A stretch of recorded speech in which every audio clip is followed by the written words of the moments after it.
মহিলা উন্নয়নের নামে যেই কমিটি গঠন করা হয়েছে, এ তো সেই এনজিওদের এক বিশাল এক কাফেলাকে সেখানে অন্তর্ভুক্ত করা হয়েছে।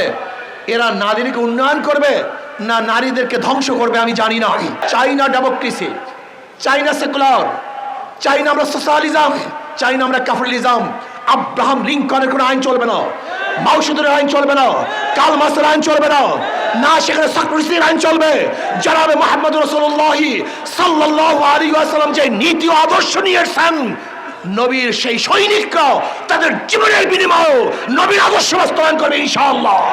একজনের নাম বি, একজনের নাম সি। এও চোর, বিও চোর, সিও চোর। ক্ষমতা আছে এ, সে কি করবে? হটাও এ, বসাও বি, সে কি করবে? হটাও বি, বসাও সি, সে কি করবে? কারণ নেতার পরিবর্তন হয়েছে, দলের পরিবর্তন হয়েছে, নীতি আদর্শে পরিবর্তন হয়নি। এক চোরকে বাদ দিয়ে আরেক চোরকে আমরা ক্ষমতা বসাতে চাই না। এক সন্ত্রাসীকে বাদ দিয়ে আরেক সন্ত্রাসী ক্ষমতা দেখতে চাই না। এক জালেমকে বাদ দিয়ে আরেক জালেমকে ক্ষমতা দেখতে চাই না। এদেশের মানুষের জন্য রক্ত দেয় নাই, এর জন্য 5ই আগস্ট মানুষ শাহাদাত বরণ করে নাই। এদেশের মানুষ পঙ্গুত্ব কেন অর্জন করেছিল? বৈষম্য দূর করার জন্য, গরিবের অধিকারকে ফিরিয়ে দেওয়ার জন্য, ব্যবসায়ীদেরকে স্বাধীনভাবে ব্যবসা করার জন্য, চাকরিজীবীদেরকে নির্বিঘ্নে চাকরি করার জন্যই মানুষ রক্ত দিয়েছে, জীবন দিয়েছে। কিন্তু আমরা কি দেখতেছি? আজকে সেই জালেম, খুনি, ডাকাত এবং লুটেরা আবার ক্ষমতা আসার চক্রান্ত করতেছেন। না, জনগণকে ঐক্য হতে হবে, জনগণকে ঐক্য হতে হবে। যেই দলের মধ্যে, যেই ব্যক্তির মধ্যে দুর্নীতি আছে, চাঁদাবাজ আছে, যেই দলের মধ্যে চাঁদাবাজ আছে, ওদের দল আমরা করব না, ওদেরকে ভোট আমরা দেব না, ওদের পিছনে আমরা হাঁটবো না। যদি জনগণ ঐক্য হন, আমি আল্লাহর কসম করে বলতে পারি, এই বাংলাদেশে এমন এক সূর্য উদিত হবে, যে সূর্য উদিত হবে এমন আলো ছড়িয়ে দেবে যেখানে বৈষম্য থাকবে না, জুলুম থাকবে না, অত্যাচার থাকবে না, অবিচার থাকবে না। প্রত্যেকটা মানুষের অধিকার ফিরে পাবে। যেখানে অধিকার থাকবে মহিলাদের, যেখানে অধিকার থাকবে পুরুষদের, যেখানে অধিকার থাকবে জেলে, তাঁতি, কামার, মজদুর, ঋষি, মেথরদের, যেখানে অধিকার থাকবে প্রত্যেকটা চাকরিজীবীদের, যেখানে অধিকার থাকবে প্রত্যেকটা শ্রমজীবীদের। ইসলাম ব্যতীত বারবার দল এবং নেতা পরিবর্তন করবেন, কিন্তু দুর্নীতি পরিবর্তন করতে পারবেন না। চাই না আমরা সোশ্যালিজম, চাই না আমরা ক্যাপিটালিজম। আব্রাহাম লিঙ্কনের কোনো আইন চলবে না, মাও সেতুরের আইন চলবে না, কার্ল মার্ক্সের আইন চলবে না, না সেখানে সক্রেটিসের আইন চলবে। জনাবে মুহাম্মদ রাসূলুল্লাহ সাল্লাল্লাহু আলাইহি ওয়াসাল্লাম যে নীতি ও আদর্শ নিয়ে এসেছেন, নবীর সেই সৈনিকরা তাদের জীবনের বিনিময়ে নবীর আদর্শ বাস্তবায়ন করবে ইনশাআল্লাহ।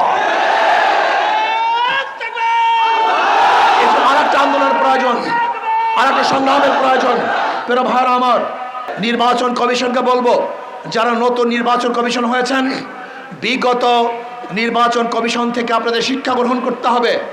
যদি আপনি ভালো এক নির্বাচন উপহার দিতে না পারেন, তাহলে বাংলাদেশের জনগণ আপনাকে কোনো অবস্থাতেই ক্ষমা করবেন না। বাংলাদেশের জনগণ নিরপেক্ষ, নির্দলীয়, গ্রহণযোগ্য এক নির্বাচন চায়, যে নির্বাচনে প্রত্যেকটা মানুষ তাদের ভোট অধিকার প্রয়োগ করতে পারবে। যাকে পছন্দ করবে, যেই ব্যক্তিকে পছন্দ করবে, সেই ব্যক্তিকে যেন নির্বিঘ্নে ভোট দিতে পারে, সেই ব্যবস্থা নির্বাচন কমিশনকে অবশ্যই করতে হবে। বর্তমানে আমরা দেখেছি মহিলা উন্নয়নের নামে যেই কমিটি গঠন করা হয়েছে, নারী নীতি, নারী উন্নয়নের নামে যেই নারী নীতি গঠন করা হয়েছে, যেই কমিটি গঠন করা হয়েছে, এ তো সেই এনজিওদের এক বিশাল এক কাফেলাকে সেখানে অন্তর্ভুক্ত করা হয়েছে। এরা নারীদেরকে উন্নয়ন করবে না নারীদেরকে ধ্বংস করবে আমি জানি না। আমি মনে করি ইসলামিক মাইন্ডেড যারা ইসলামকে লালন করে, এরকম মহিলাদেরকে নারী নীতি প্রণয়নের জন্য সদস্য নেওয়া হোক। যারা মাটি এবং মানুষের সাথে সম্পৃক্ত না, এরকম কোনো মহিলাদের মাধ্যমে যদি নারী নীতি প্রণয়ন করার জন্য সদস্য নেওয়া হয়, তাহলে নারীরা নারী থাকবে না, ওরা নারীরা নারী থাকবে না, ওরা ট্রান্সজেন্ডার হয়ে যাবে, ওরা এক সময় নিজেদেরকে পুরুষ দাবি করবে। কাজে এই আমরা কোনো অবস্থাতেই চাই না।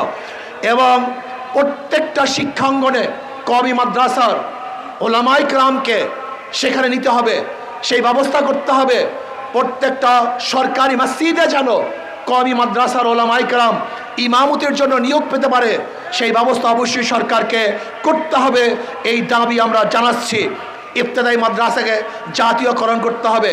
এক কথা, শিক্ষাঙ্গনের মধ্যে ইসলামী শিক্ষা বাদ দিয়ে কোনো শিক্ষা বাংলাদেশের জনগণ চায় না, করতে দেবে না ইনশাআল্লাহ।